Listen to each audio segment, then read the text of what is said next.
Namaskar. Very good evening to all. So today we have a very special topic with us. The topic is Panch Kosha. It is the very fundamental of yogic anatomy, that how the anatomy in yoga evolves from body up to the highest supreme reality. So to speak on this topic, we have a very special guest with us, Srinivas Murthy ji. He is the founder of Yog Bharati Himachal, and he is also the state secretary of Indian Yoga Association. आपने सोलन अश्विनी खंड माधव षष्ठी निवास की भी स्थापना की है और sir के काफी योग में प्रोग्राम्स चलते रहते हैं. So we would like to hear from you, sir. You are very welcome. I welcome you from the Yoga Scholars, on behalf of Yoga Scholars. Please, sir, over to you. नमस्कार. श्रीनिवास मूर्ति योग भारती. जो ये पंचकोश का विषय है, ये तो बहुत बड़ा विषय है. फिर भी मुझे सूचना मिला है 20-25 मिनट में इसको कवर कर सकूं. मैं इस कारण से हाँ कहा हूं, आप सारे मेडिकल विद्यार्थी है, तुरंत कुछ बात को संक्षिप्त रूप में ही समझ सकता है. पंचकोश में जो मुख्य रूप से आता है अन्नमय कोश. ये अन्नमय कोश यानी जो शरीर दिख रहा है ना, फिजिकल बॉडी, ये है, इसको समझना जरूरी है. एनर्जी बॉडी दूसरा है, उसको कहते हैं प्राणमय कोश. और मेंटल पावर, इसको कहते हैं मनोमय कोश. और बुद्धि के संबंधित वो कहते हैं विज्ञानमय कोश, इंटेलेक्चुअलिटी. और भगवान के साथ जो संबंध है, स्पिरिचुअलिटी. ये 5 लेवल को समझना जरूरी है. वास्तविक रूप में हमारा व्यक्तित्व को हमने केवल शरीर तक ही सीमित किया है. पर्सनालिटी यानी बाहर दिखने वाला शरीर का आकार ही महत्व समझ बैठे हैं, आंतरिक शक्ति के ध्यान में ही नहीं. इस कारण से थोड़ा बहुत मैं उसको छूते छूते ये बताना चाहता हूँ. दिमाग का 2% उपयोग कर रहा है, 98 उपयोग नहीं कर रहा है. कभी सोचा नहीं है इसका बढ़ाना कैसा है. और हमारा फेफड़ा का कैपेसिटी 5 लीटर का है, 1.25 लीटर से गुजारा कर रहा है.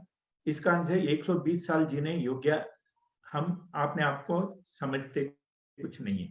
हमारा पेट तो बिल्कुल छोटा है. ये छोटा पेट 300 सीसी का है. हमने ऐसा करके रखा है, उसको कबाड़ खाना बना के रखा है. और पुराना भोजन हजम होने से पहले नया भर रहा है. इस कारण से कहता है 1 बार खाए योगी, 2 बार खाए भोगी, 3 बार खाए रोगी, 12 बार खाए महारोगी. उसमें भी वात पित्त कफ बहुत कुछ है, क्योंकि खाने के आहार वात बनता है, पित्त बनता है, कफ बनता है. ये हिसाब किताब नहीं है. जीव को जो अच्छा लग रहा है जबरदस्ती खा रहा है. यानी सिस्टम जो भगवान ने बनाया इसको समझते नहीं है. इसका वो धीरे धीरे से फेल्यूर हो रहा है. हमारा 206 हड्डी है, हड्डियों का जोड़ है. ये इसका एक ढांचा है. मेडिकल भाषा में उसको कहता है पोस्चर. हर बार हमने पोस्चर का ध्यान रखते ही नहीं. टेढ़ा मेढ़ा खड़ा होना, टेढ़ा मेढ़ा सोना, टेढ़ा मेढ़ा चलना. इस कारण से पोस्चर बिगड़ जाए तो नस नाड़ियों के ऊपर विशेष दबाव आता है. उस कारण से बेकारण थकावट होता है. ये समझना बहुत जरूरी है. हमारे शरीर में लगभग 500 करोड़ सेल्स है, उसको ऑक्सीजन देना चाहिए. ये सारे व्यवस्था ठीक रहे तो अन्नमय कोश ठीक काम करता है. उस दृष्टि से कुछ शब्द बोल के मैं अन्नमय कोश से थोड़ा प्राणमय कोश जानना चाहता हूँ. वो यानी वास्तविक रूप में पूरा विश्व ने आरोग्य शास्त्र में एक बता दिया, local food, local fruit, local vegetable. यानी हिमाचल में होने वाला पदार्थ को ही खाते रहे तो हिमाचल में आप तंदुरुस्त रह सकता है. मैं रहने वाला कर्नाटक का हूँ. मुझे कभी भी इडली सांभर डोसा खाने का इच्छा होता ही नहीं, क्योंकि वो इस मौसम के लिए ठीक नहीं है. सेब इतना नहीं खाता था, यहाँ आने के बाद खा रहा हूँ, क्योंकि सेब ठंडा वातावरण में गर्मी अपने ऊपर यानी अपना अंदर सिमट लेता है, यानी वो खाने वाले के शरीर में गर्मी अंदर से तैयार होता है। ये कारण है। इसी कारण से local food, local fruit, local vegetable, ये याद रख लेना है। और जितना भी स्प्रे हो रहा है उसको नहीं खाना, क्योंकि पंजाब में खास करके स्प्रे इतना ज्यादा हो रहा है। कैंसर ट्रेन चलता है बीकानेर तक बठिंडा से, तो ट्रेन का नाम ही कैंसर रख दिया, क्योंकि 2 गुण 3 गुण अधिक स्प्रे हो रहा है। धरती मैया भी जहरीला हो रही है और सब्जी भी जहरीला हो रहा है। इस दृष्टि से ये सारे से बचना है। उसके लिए क्या करना, जितना हो सकता है घर में सब्जी लगाना, इससे ही हमारा, और घर के जो गोबर बनता है उसी से डाल के, या गाय का गोबर, इससे हमारा स्वास्थ्य ठीक रहता है। यानी अन्नमय कोश बहुत कुछ है समझने के लिए। इस दृष्टि से आप भी सूची बनाना, मेरा शरीर वात का है, पित्त का है, कफ का है, उस मुताबिक क्या खाना, कब खाना, कितना खाना। कम खाए तो दम से रहेंगे। और पेट नरम चाहिए, इसी कारण से बहुत अच्छा कहा है, पेट बाहर बीमारी अंदर। कुछ लोगों का पेट कमर ऐसा है रहता है, वो कमर है कमरा है समझ में नहीं आता। इसी दृष्टि से कमर पतला चाहिए, उसके लिए भी कहा गया, सुबह खाओ डट के, दोपहर खाओ सोच के, रात खाओ कम से कम, शरीर का आकार ऐसा बनेगा। हम उल्टा कर रहे हैं, सुबह नाश्ता, दोपहर भोजन, रात पार्टी। इसी कारण से शरीर का आकार भी बिगड़ रहा है। ये सारे याद रख लेना। योगासन में कुछ क्रिया भी है। मानो मुझे आज का रोटी हजम नहीं हो रहा है, तो क्या करना, तुरंत 1 घंटा कोई पार्टी में गया, स्वादिष्ट बहुत इधर उधर का खा लिया, बेहिसाब खा लिया, 1 घंटा इंतजार करना, जो शरीर चाहिए उतना ले लेता है। 1 घंटे के बाद जो वेस्टेज है उसको आगे से निकालना, उसको कहता है वागी क्रिया। गर्म पानी पी के उल्टी कर लिया तो जो हजम नहीं हो सका बाहर आ जाता है। वमन दोती कहता है, यानी सप्ताह में 1 दिन ऐसा ही पेट को धो लेना, पानी पीना, उल्टी करना। कोई योग शिक्षक को पूछ लीजिए, वो बता सकता है। उससे वात पित्त कफ शरीर से नष्ट हो जाता है। और एक है शंख प्रक्षालनम, वो कर लिया तो पूरा शरीर सफाई होता है। पानी पीना, 7-8 आसन करना, और पूरा शरीर के अंदर से सफाई चाहिए। ये होता रहे तो शरीर में गंदगी इकट्ठा हुआ तो ये सारा समस्या आता है। गंदगी ही बीमारी, अकड़ापन ही बीमारी, ये निवारण होता रहना, ये अन्नमय कोश का हो गया। प्राणमय कोश और ज्यादा महत्वपूर्ण है, क्योंकि इसको जो एनर्जी शरीर को मिलना है वो ऑक्सीजन से मिलता है, आहार से मिलता है। अगर आहार का व्यवस्था हमारा सुव्यवस्थित नहीं है तो व्यक्ति जल्दी बीमार हो जाता है। इस दृष्टि से वो ध्यान देना बहुत जरूरी है। भारतीय जीवन शैली में ये सारे बात आता है। जो प्राणमय कोश है, मैं थोड़ा समझाने के लिए थोड़ा इंग्लिश शब्द का सहयोग भी लेता हूँ। जो हमारा दाहिने नाक है, ये हीटर है, बाएं नाक कूलर। ये कहता है ये हीटर कूलर क्या है जी? हाँ, ये समझना जरूरी है। मैं राजस्थान में गया था, बीकानेर, वहां ऊंटों का कार्यशाला देखा। वहां ऊंटों के बारे में उन्होंने बताया, ऊंट 50 डिग्री, -50 डिग्री, +50 डिग्री में काम करते रहते हैं, कभी निष्क्रिय होकर नहीं बैठते। मैं उसका नाक देखता रहा। ऊंट का नाक लंबा होता है क्योंकि इतना बड़ा शरीर के लिए ऑक्सीजन देना पड़ता है। फिर मैं समझा ऊंट के सामने स्वामी रामदेव जी कुछ नहीं है। इसको समझना जरूरी है। अब जरा सोच लीजिए, हिमाचल में रहने वाले को ये ज्यादा अनुभूति होता है, उत्तर भारत में भी अनुभूति होता है। जितना मर्जी बाहर सर्दी रहे, शरीर का टेम्परेचर 98.4 रहना जरूरी है। यानी ये मैनेज किसने कर रहा है? ये नाक ने कर रहा है। इसी कारण से इसको संभालना बहुत जरूरी है। दाहिने नाक से जितना बार श्वास लेंगे शरीर को हीट मिलता है, बाएं नाक से कूलिंग होता है। ये दोनों मिलके ऑटोमेटिक एडजस्ट करके शरीर का टेम्परेचर करता है। इसी से जुड़ा है प्राणायाम। यानी इतना प्राणिक हीलिंग इतना महत्वपूर्ण है। 10 मिनट बैठ के, पेट दर्द हो रहा है, मैं पेट को ठीक करने के लिए ऑक्सीजन ले रहा हूं, और ये प्रवृत्ति रख लिया तो भी ऑटोमेटिक आपको ऐसा हीलिंग शुरू हो जाता है। इसी कारण से इसको प्राणिक हीलिंग कहा है। बाकी सारे प्राणायाम सीखने का समय ये सारे बात आता है। भस्त्रिका करने से शरीर में जितना भी रुकावट है दूर हो जाता है। कपालभाति करने से फेफड़ा का खुलते नहीं, वन तरफ खुला है, टू तरफ खुला नहीं, इस कारण से पूरा फेफड़ा खुल जाए, उस कारण से कपालभाति है। शीतली, शरीर के गर्मी हटाने के लिए। मैं राजस्थान में घूमा हूँ, बाड़मेर, जैसलमेर, शीतली करता हूँ। होठ को शून्य बनाना, जीभ को निकालना 10 बार कर लिया तो जितना मर्जी हीट हो निकल जाता है। सदंती, दांत के बीच में श्वास लेना ताकि दांत मजबूत रहे। और उजराई, गला ठीक करना। ये देखो कोरोना युग में ये दोनों हमने सीखना ही चाहिए। गला को ठीक करना चाहिए कि नहीं, इस कारण से कुछ बुजुर्गों को देखा होगा, दोनों उंगली लगा के करते रहते हैं। हमको तो हंसी आता है, फिर भी वो उनको पता है गला में जो गंदगी इकट्ठा हुआ पेट में जाए तो ज्यादा खराब होता है, उसको निकालना। इसका इसी सन्निवेश में मैं वो भी बता देता हूँ, फिटकरी पानी में डाल के करारी कर लिया तो भी गला ठीक रहता है। ऐसे ही नाक को भी साफ करना है, नीति, ऐसा सारे व्यवस्था है। कुछ नहीं हुआ तो स्टीम लेते रहना, उससे कोरोना वायरस यही मर जाता है। गला में ही मर जाना चाहिए, शरीर के अंदर प्रवेश हुआ तो वो शरीर को नुकसान पहुंचाता है। इस दृष्टि से ये सारे सिस्टम को ठीक रखना, ये सारे प्राणायाम में है। जहां शरीर को ऑक्सीजन का सप्लाई कम होता है वो काम करना बंद कर देता है। प्राणायाम ऑक्सीजन का सप्लाई को ठीक करना वो है, इसी कारण से इसको प्राणमय कोश कहा है। इतना महत्वपूर्ण है, जिन्होंने करके देखा है उनका आयु 120 साल बड़ा भी है, अपना पुराना समस्या भी दूर हुआ है।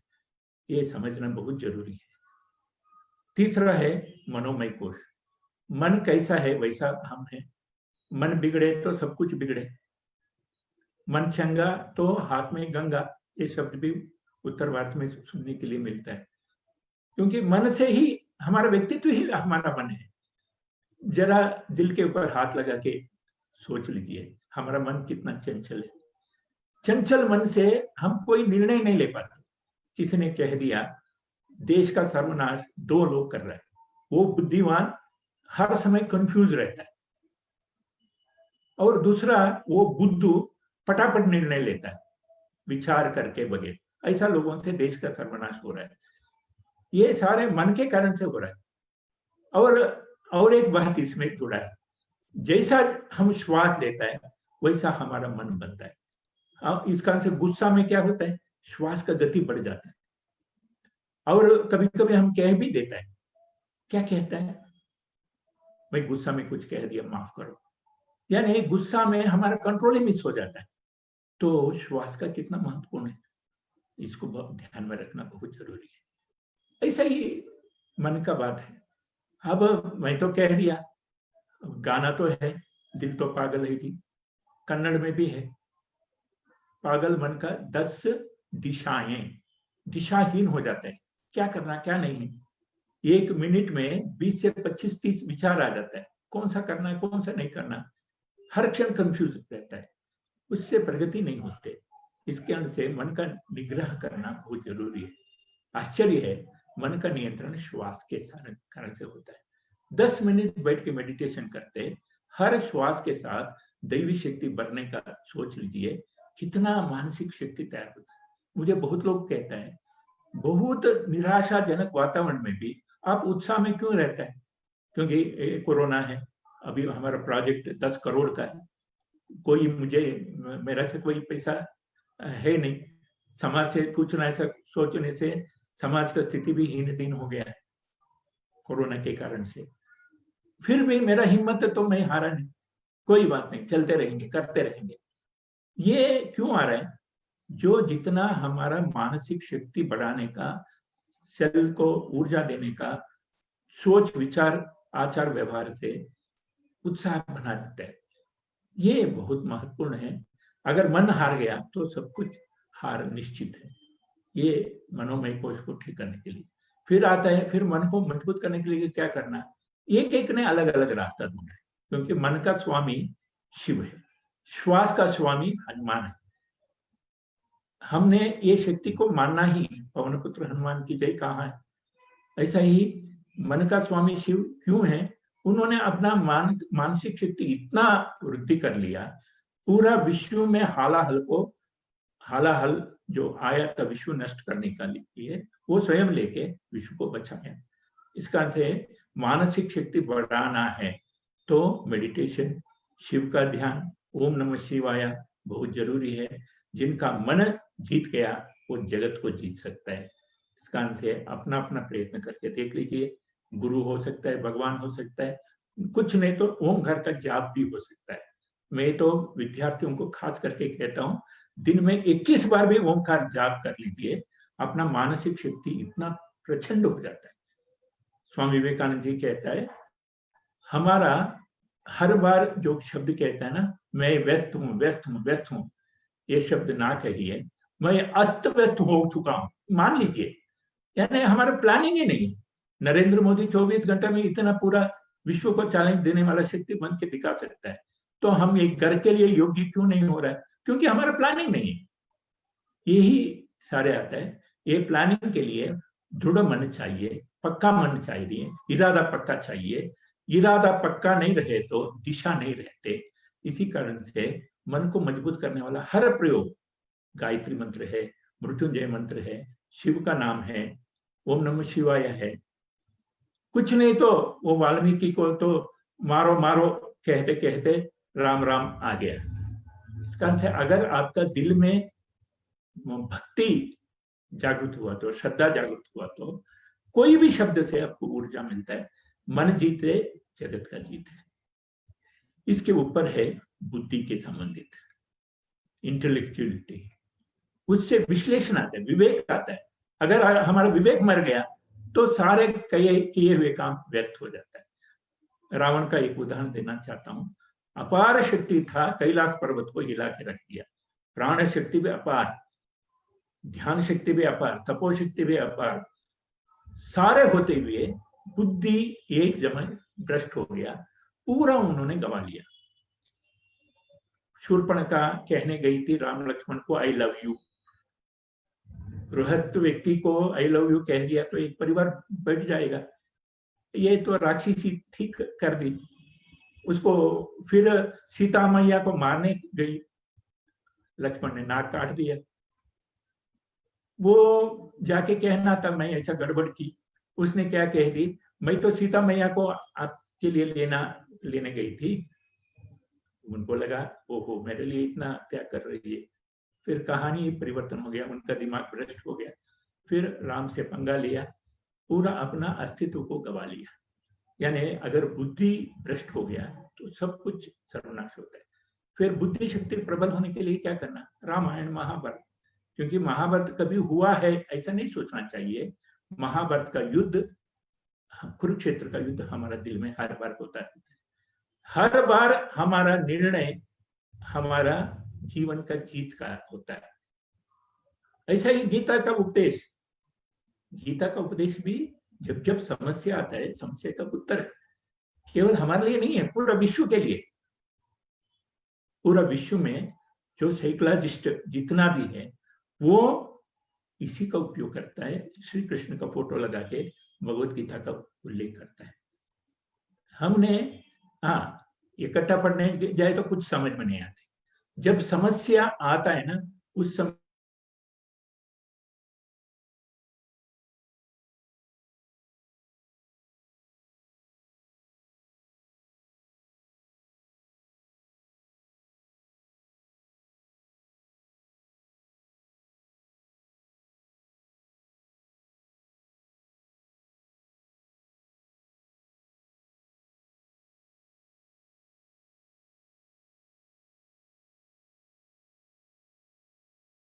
मजबूती देता है। इस कारण से महापुरुष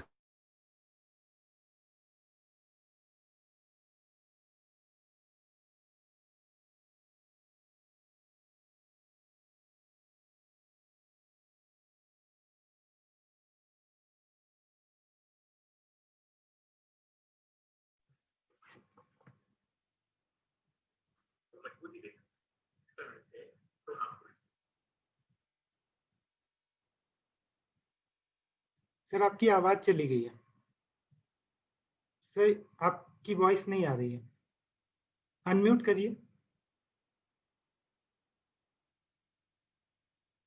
अनम्यूट करिए सर ऑडियो। हाँ, ठीक है सर। स्वामी विवेकानंद जी के बारे में कह रहा था मैं। स्वामी विवेकानंद जी यही करते आए, यानी चिकागो में क्या क्या समस्या सामना किया, ये सारे सामना करने के कारण से उनका जीवनी पढ़ने से पता चलता है अच्छा काम करने के समय कितना कठिनाई सामना करना पड़ता है, फिर बुद्धि प्रखर होता है। ये सारे हमने बुद्धि प्रखर होने के लिए करना चाहिए। आगे रहे आनंदमय कोश, यानी शिव के हम भगवान के साथ हमारा संबंध कैसा जोड़ता है। भगवान के अस्तित्व के कारण से हम हैं। भगवान को जब लगता है वापस बुला लिया तो हमारे सारे खेल खत्म है। इस कारण से भगवान से डरो, ऐसा बातें कहता है। ये हमने सोचना चाहिए। हर अलग अलग भगवान होता है। देखिए तमाशा क्या है, हर गुण के लिए अलग अलग भगवान, ये हमने सोचना चाहिए। ये आप सारे अभ्यास करके आपको ये अनुभूति हो। वास्तविक रूप में ये सारे अनुभूति थोड़ा थोड़ा मुझे हुआ है। हाँ, मेरा यश व्यासा यूनिवर्सिटी में मैं स्टाफ डायबिटिक मूवमेंट दृष्टि से पूरे देश में प्रवास कर चुका हूँ। वहां भी प्रवचन बहुत सुना हूँ और अलग अलग यूनिवर्सिटी में जाके योग का प्रवचन दिया हूँ। उस दृष्टि से ये एक प्रैक्टिकल एक स्थान में ये सारे विद्यमान हो, इसी कारण से सोलन में अश्विनी कट के पास ये मैं कोशिश कर रहा हूँ। ये दृष्टि से आप सारे आना, 8-10 दिन रहना, इसका प्रशिक्षण लेना और प्रशिक्षण लेके अनुभव करके जीवन सार्थक करना। कुछ विषय संक्षिप्त रूप में मैं आपके सामने रखा हूँ। मेरा इच्छा है आप कोई प्रश्न पूछे, कुछ प्रश्न को मैं उत्तर दिया तो मेरा आज के क्लास का महत्व बढ़ता है। यही मेरा प्रार्थना है।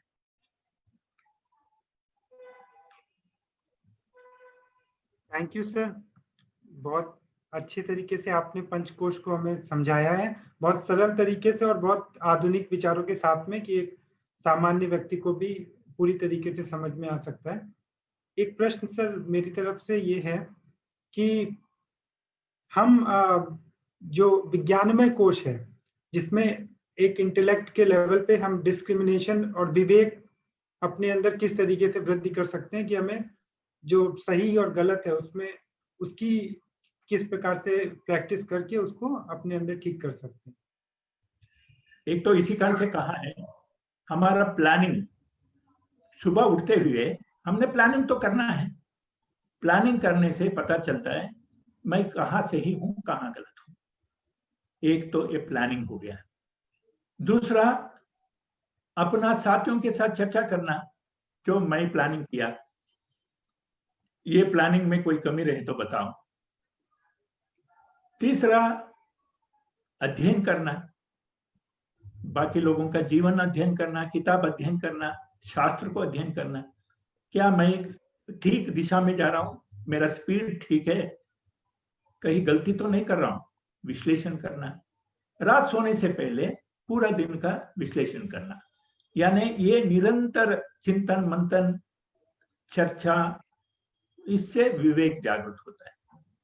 नहीं तो हर को अपना दिशा में जो सोचता है वही ठीक लगता है। फिर भी चर्चा करने के बाद दूसरा पहलू समझ में आता है।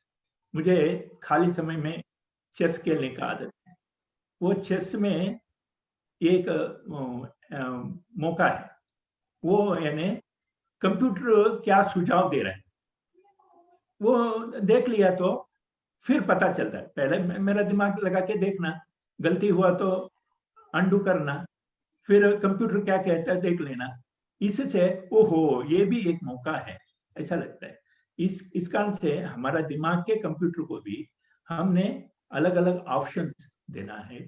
स्नेह का, अध्ययन से किताबों का, और आत्मविश्लेषण से आत्म का, ऐसा सहारा देते रहे तो बुद्धि प्रखर होता है।